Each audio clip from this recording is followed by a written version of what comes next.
Bismillahirrahmanirrahim. Alhamdulillahi rabbil alamin wassalatu wassalamu ala asyrafil anbiya'i wal mursalin wa ala alihi wa sahbihi ajma'in. Alhamdulillah. Nahmaduhu wa nasta'inuhu wa nastaghfiruh wa na'udzu billahi min syururi anfusina wa min sayyiati a'malina. Man yahdihillahu fala mudilla lahu wa man yudlilhu fala hadiya lahu. Asyhadu an la ilaha illallah wahdahu la syarika lahu wa asyhadu anna Muhammadan abduhu wa rasuluh. Allahumma salli ala Muhammad, amma ba'd. Sidang pendengar yang di luar sana, semoga Allah Subhanahu taala memberikan kita rezeki yang mana rezeki yang Allah tetapkan kepada mukmin. Dan semoga kita semua menjadi mukmin yang bersyukur, manusia yang sedar dan bersyukur kepada Allah Subhanahu taala. Seperti firman Allah Subhanahu taala, la in syakartum la azidannakum. Jika kamu bersyukur, Allah Subhanahu taala akan tambah. Pada hari ini insya-Allah saya akan sambung membaca tentang sifat ataupun akhlak ahli sunnati wal jamaah, para salafus salih.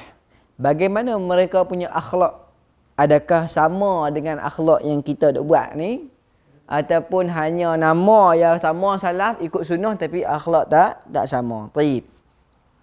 Di antara sifat-sifat para salaf disebutkan mereka termasuk menutup pintu ghibah dalam majlis-majlis mereka dan menjaga lisan mereka darinya agar majlis mereka tidak menjadi majlis dosa.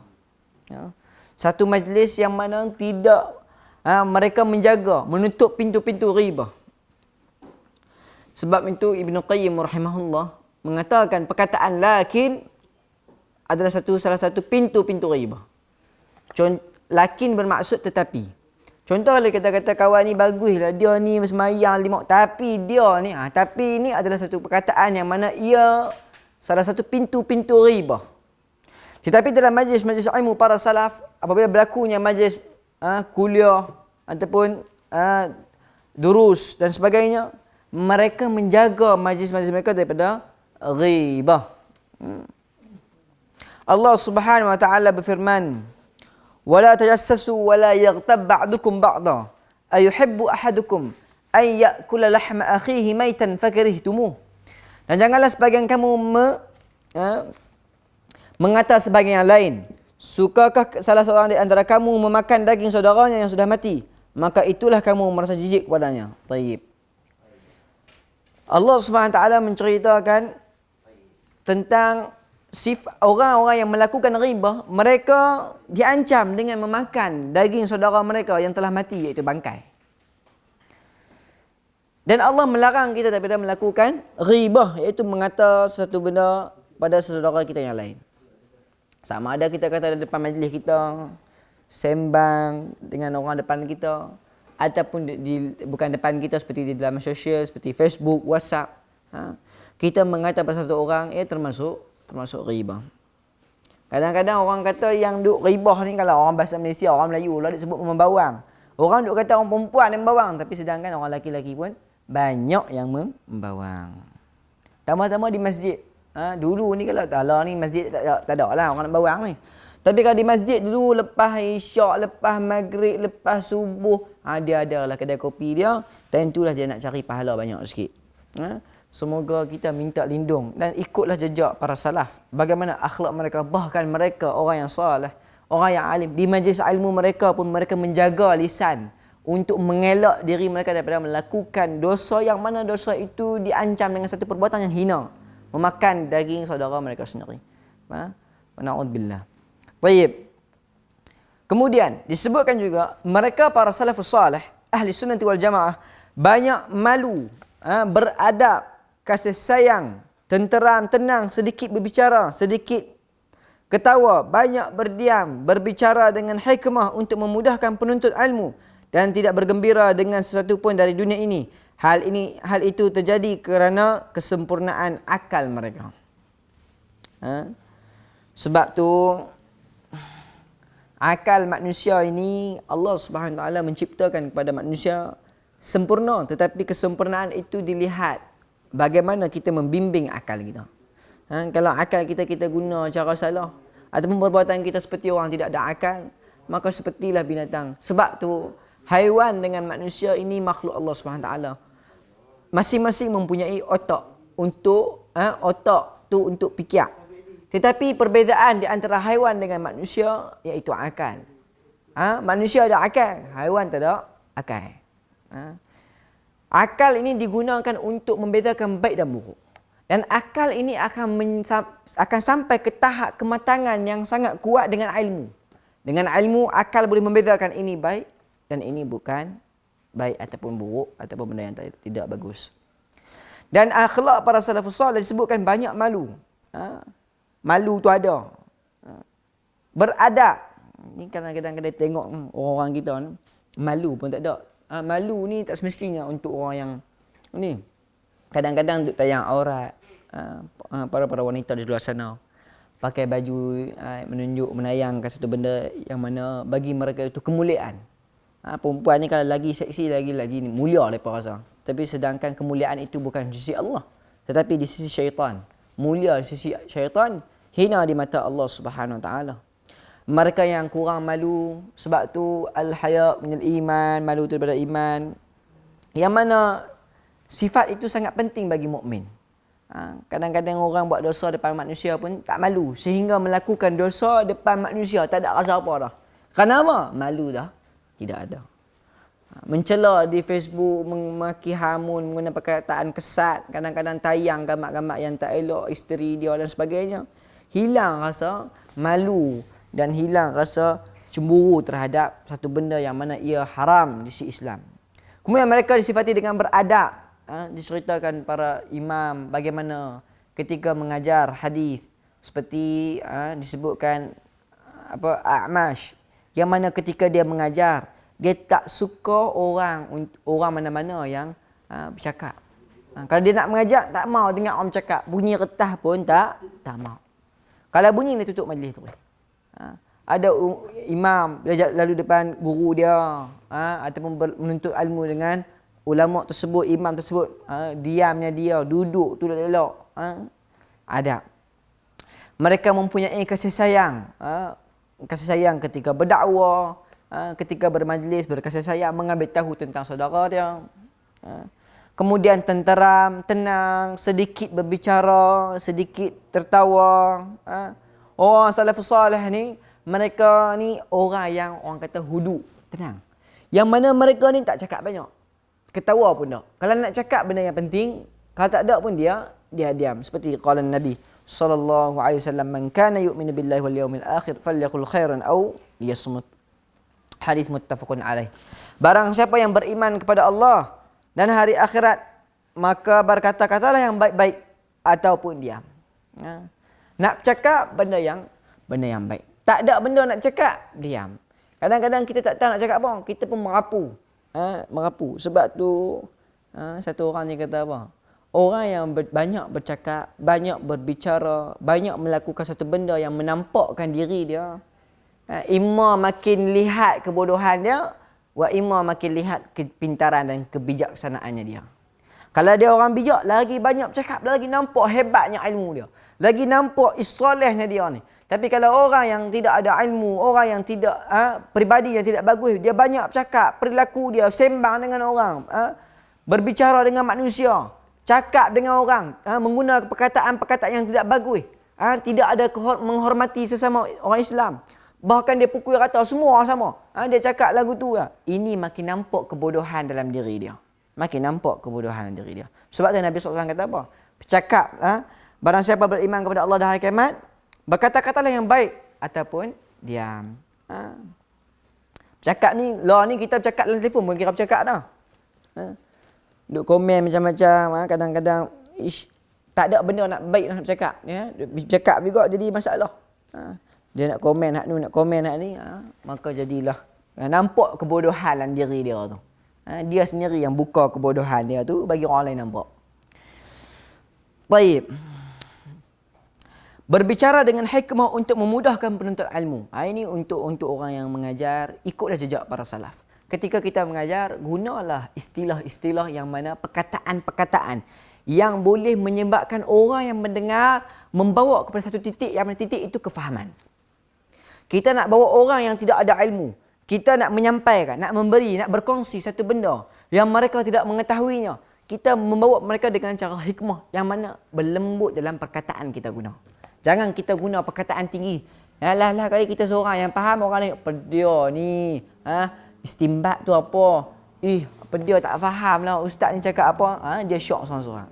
Mempergunakan perkataan yang mana ia boleh membawa pada manusia, orang-orang awam, ke satu titik ataupun satu pertemuan yang mana itu adalah kefahaman. Bukan mudah kan? Ada orang dia ada ilmu, tapi dia tak pandai nak bercakap. Dia ada ilmu, ilmu dia cukup hebat. Bertulis mungkin boleh, tapi kalau nak mengajak, tak berapa pandai.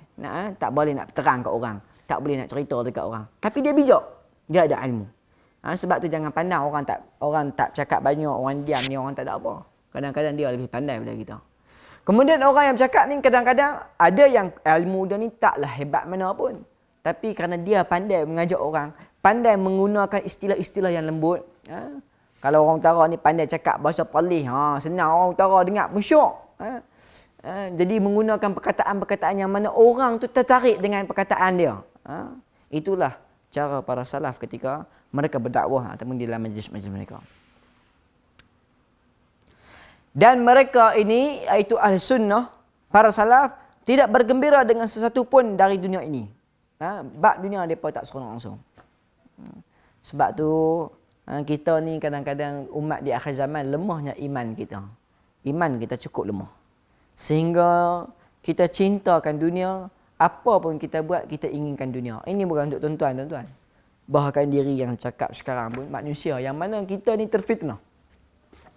Kita nak kejarkan harta, nak kejar pangkat, nak kejar rumah tempat tinggal, macam-macam. Nak tunjuk kemewahan. Tetapi kalau kita kembali seperti para salaf, hidup kita penuh dengan amalan.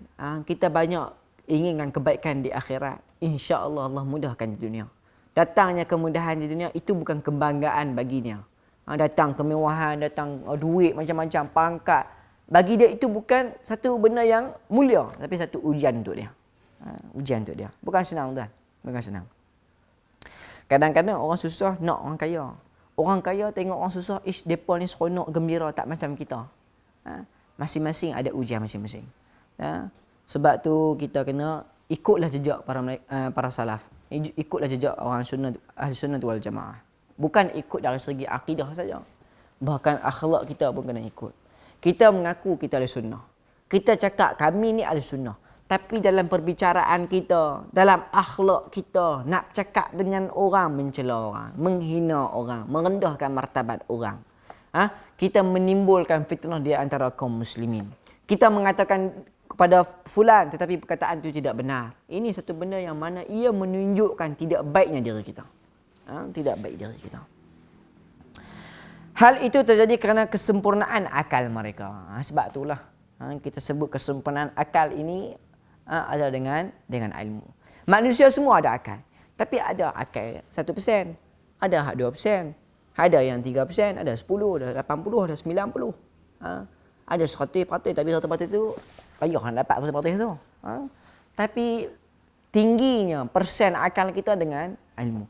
Lagi banyak ilmu kita tentang Allah, lagi banyak ilmu kita tentang Islam, lagi tinggi kesempurnaan kita. Kita berfikir tak macam orang awam fikir. Orang awam dia fikir dia cara dia. Orang contohnya orang kerja bendang, kalau tanya bab solat dia fikir cara dia. Cara dia kerja bendang. Kita tanya contohnya kalau kita tanya orang yang menega, tanya macam mana nak selesaikan masalah budak ni. Budak ni dia buah. Tanya orang menega, dia suruh pergi mengaji universiti. Kerja mengaji ni kan. Tapi kita tanya orang yang ada ilmu, dia mungkin bagi jalan berbeza dengan jalan kita. Orang yang macam ni nakal-nakal sikit, dekatkan dia dengan Tuhan. Ataupun kita bagi kursus dekat dia, motivasi dekat dia. Cerita tentang Allah SWT. Kenal Tuhan kita. Kenal siapa Nabi kita. Kenal apa tujuan hidup kita. Perbezaan pemikiran. Kadang-kadang tengok kawan tu muda ya. Tapi sebab ilmu menunjukkan kesempurnaan akal dia daripada orang yang mana umur 80 tahun tapi tak pernah mengaji mana-mana, dia tak tahu. Bukan ni. Kadang-kadang dah tak tahu tak apa. Tapi tak tahu tambah lagi satu lagi. Tak tahu dengan bangga. Sebab tu orang kata bodoh sombong. Dah bodoh tapi sombong. Baik. Qala Nabi sallallahu alaihi wasallam, "Man samata najah Barang siapa yang diam maka ia selamat. Barang siapa yang diam maka dia selamat. Kita lah ni bulan puasa semua orang diam. Pasal apa? Nak bercakap pun tak larat. Nak bercakap pun tak larat. Bukan diam sebab perintah Nabi, tapi sebab tak larat. Sebab tu orang puasa ni dia menjaga segala sesuatu. Nak bercakap pun kita fikir. Jangan rosak puasa kita, nak cakap nak maki orang, jangan. Rosak puasa kita. Tapi diam kita bukan sebab perintah Nabi, sebab tak larat. Tapi kalau kita diam ikut dengan perintah Nabi, siapa yang diam dia selamat, maka diamlah kita. Nak cakap benda yang baik. Ini kira nak cakap dia, apa pun dia nak hurai. Hak nu pun dia nak hurai, bab doktor pun dia nak cakap. Bab hukum hakam pun dia nak cakap. Semua bab dia jadi pandai dia. Ini adalah manusia yang mana menampakkan diri dia tentang kejahilannya dia. Kemudian disebutkan antara sifat mereka yang lain, banyak memaafkan terhadap semua orang yang menyakiti mereka dengan memukul, mengambil harta, mengusik kehormatan atas sejenisnya. Mereka memaafkan orang yang melakukan kezaliman kepada mereka. Ini antara sifat salaf. Tengok Imam Ahmad Ibn Hanbal, yang mana dia disebat, dia dihukum. Dikatakan kepada dia, jika diberikan aku pilihan, saya aku akan berdoa pada pemerintah. Aku berdoa pada pemerintah. Kenapa? Jika pemerintah itu baik, semua umat Islam itu mendapat kebaikan. Dia akan berdoa pada pemerintah. Lihat, walaupun dia dihina, dimalukan depan masyarakat, disiksa, disebat depan manusia, depan umat Islam, mereka hanya mampu melihat kezaliman, tak boleh buat apa. Tapi Imam Ahmad tetap kata, aku akan berdoa pada pemerintah. Ini pemikiran orang salaf. Begitu hebatnya, hebat mereka punya pemikiran tu bukan senang. Kenapa? Dengan ilmu. Tuan-tuan, kita ni nak cuba jadi macam mereka. Walaupun tak boleh sepenuhnya, cuba. Macam mana nak cuba? Pertama, duduklah dengan orang sunnah. Pelajarilah ilmu dengan orang sunnah. Bergurulah dengan orang sunnah. Duduk, berkawan dengan orang sunnah. Mereka akan mendidik kita. Jangan kita mengambil orang awam sebagai ikutan kita. Kita ambil orang yang berilmu sebagai ikutan kita. Tengok orang soleh, berdamping dengan dia. Soleh iaitu orang ikut sunnah. Bertakwa, yang mana mereka menjadi insan yang bertakwa kepada Allah SWT. Ikutlah dia, bertemanlah dengan dia. Kita kadang-kadang nak nilai kawan tu soleh tak soleh, tengok dia cakap lembut dia. Tak. Tak semestinya cakap lembut tu soleh. Tak semestinya dia tu cakap lembut, senyum manis, jalan depan orang tunduk tu soleh. Tak. Itu penilaian yang salah. Pertama nak nilai orang tu soleh, lihat ketakwaan dia kepada Allah SWT. Bagaimana dia beribadah. Semayang dia macam mana. Puasa dia macam mana. Haji dia macam mana. Bagaimana dia berzikir kepada Allah SWT. Takwanya kepada Allah SWT macam mana. Adakah dia takwa mengikuti jalan sunnah atau menyisih sunnah. Mengikuti sunnah. Alhamdulillah. Kemudian disempurnakan dengan akhlak yang baik. Dia cakap dengan orang lembut. Tak suka marah-marah. Tak suka mencela-cela orang, nak menyindir orang, merendahkan martabat orang. Dia cakap cukup lembut. Cakap pun benda baik tak cakap. Khalas, orang macam tu ikutan kita. Kita ikut dia. Berdamping dengan dia, menuntut ilmu dengan dia. Banyak tanya pendapat daripada dia. Maka insya-Allah kita akan mendapat manfaat daripada mereka. Mereka ni banyak memaafkan orang-orang yang melakukan kezaliman, memukul, mengambil harta, mengusik kehormatan atau sejenisnya. Qala Allah Ta'ala fi Kitabil Karim, Allah Subhanahu wa taala berfirman dalam surah Ali Imran, والكاظمين الغيظ والعافين عن الناس والله يحب المحسنين. Dan orang-orang yang menahan amarahnya, iaitu kemarahannya, dan memaafkan kesalahan manusia, dan Allah menyukai orang-orang yang berbuat kebajikan. Nak maafkan orang ni bukan senang, tuan-tuan. Kadang-kadang kita ni dendam sampai kita ni orang Melayu terkenal dengan sifat kalau buat satu salah, kita marah 7 keturunan. Anak dia tak ada salah apa pun. Yang salah pak dia. Dia habis 7 keturunan dia bantai habis. Dia kata ni keturunan kawan ni tak boleh pakai. 7 keturunan kita. Ini tidak boleh. Kita banyak memaafkan mereka. Bukan senang. Mulut mungkin kita boleh kata maafkanlah. Tapi orang yang nak memaafkan itu perlukan kekuatan dan diri dia. Mengharapkan pahala daripada Allah, nescaya kita akan boleh buat. Kita boleh maafkan dia.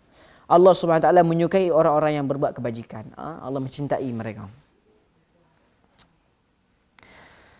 Kemudian, mereka tidak lalai dari memerangi iblis, bersungguh-sungguh untuk mengetahui beberapa tipu dayanya, dan tidak merasa was-was dalam wudu, salat dan ibadah-ibadah lain, kerana semua itu berasal dari syaitan. Kemudian sifat para salaf, mereka memerangi iblis, syaitan. Memerangi mereka ni bukan kira macam tak bomoh. Pergi jumpa kawan, pergi cari tu, tangkap kawan ni, pagar, cekuk anjing syaitan dengan tangan, bubuhlah botol, buanglah laut. Bukan.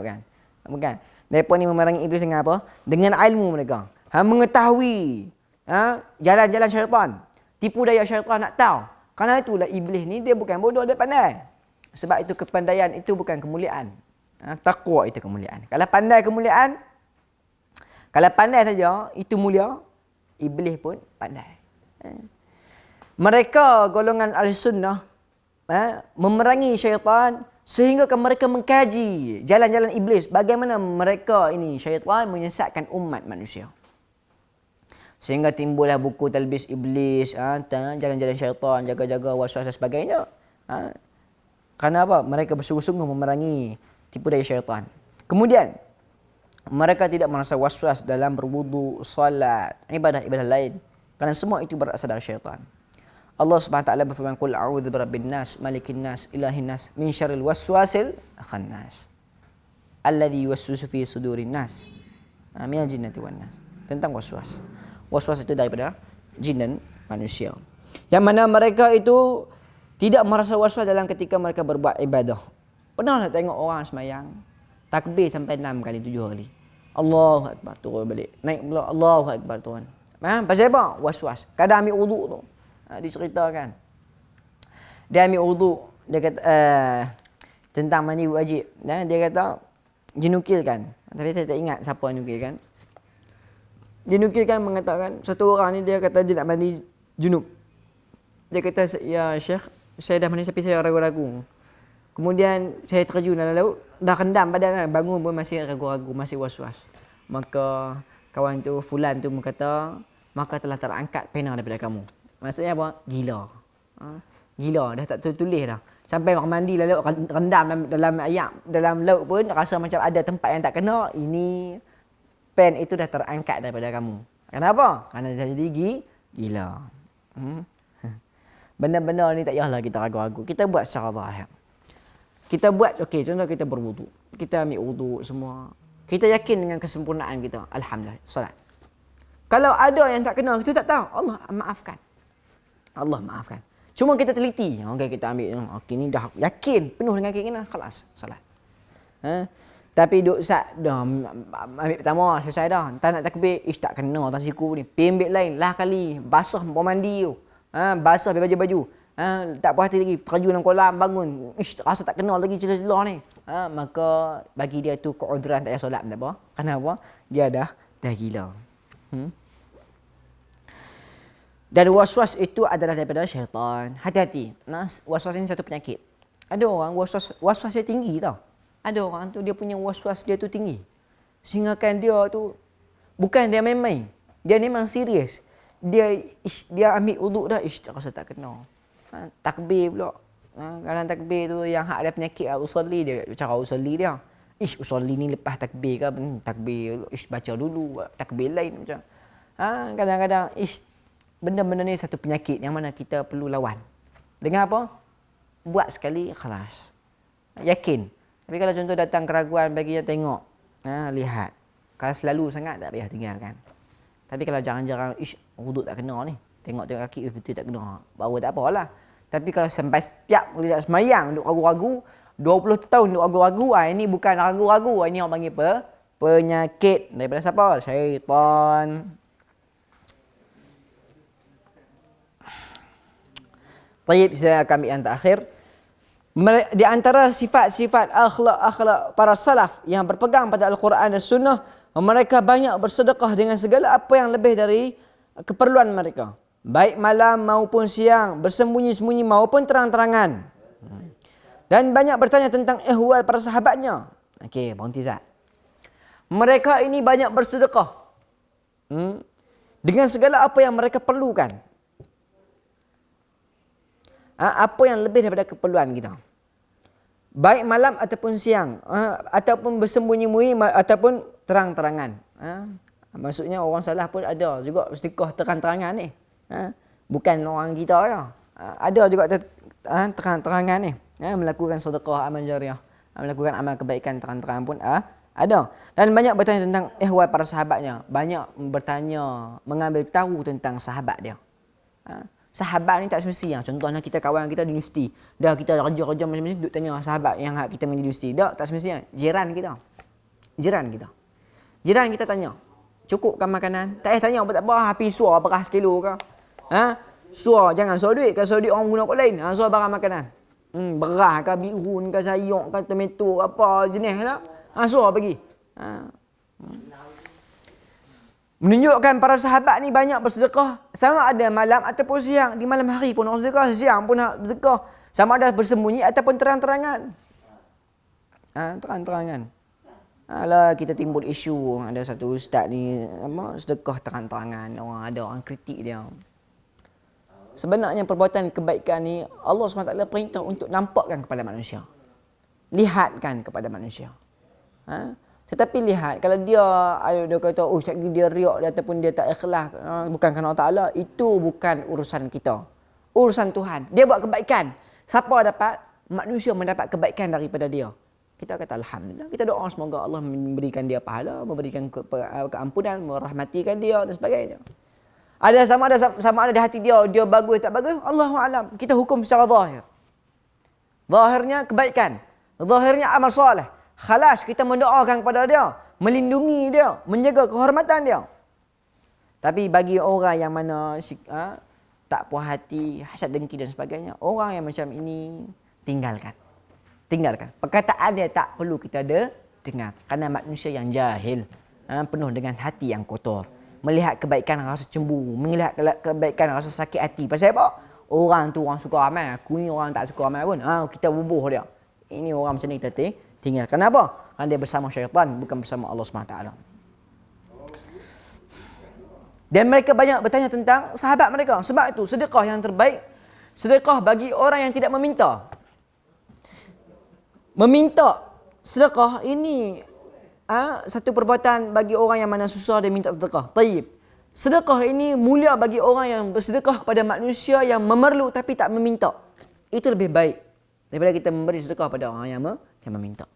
Kita tahu kawan ni susah, memerlu pertolongan, tak cukup makan, tapi tak pernah minta. Dia tak mau minta. Menjaga kehormatan diri dia. Maka lebih afdal kita sedekah kepada dia. Kerana dia menjaga kehormatan dia. Lebih baik. Jadi kita carilah orang yang tak minta-minta, kita sedekah. Kadang-kadang kita nampak dia senang. Pada hakikat dia bukan senang. Carilah orang susah yang mana mereka ni berdiam diri, menjaga kehormatan jiwa mereka. Walaupun kita nampak dia tak minta sedekah, tapi dia susah, kita tolong dia. Tambah waktu sekarang ni, waktu musibah yang mana manusia, semua orang, bukan di Malaysia ya, semua dunia yang datang satu musibah yang mana ada di kalangan mereka terputus rezeki, tak boleh bekerja, duit makan pun tak ada, duk harap duit tabung lah. Duit tabung pun nak habis dah bulan dah ni.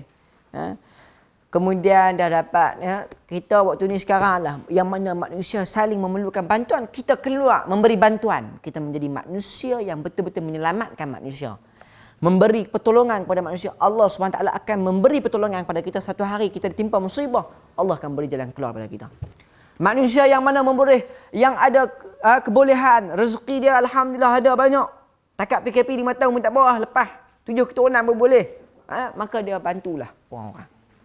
Bantu, tak mesti tunggu orang minta tak. Pergi tengok mana-mana, kita beli bagi. Kadang waktu sekarang manusia memerlukan bantuan dan kita menunjukkan diri, menonjol, keluar kita daripada kelompok yang memerlukan bantuan dan memberi bantuan kepada mereka. Tambah-tambah kita bagi pada orang yang beriman, orang yang soleh, orang yang berilmu, yang beragama Islam, ataupun kita bagi pada orang yang bukan beragama Islam. Maka itu kemuliaan bagi kita.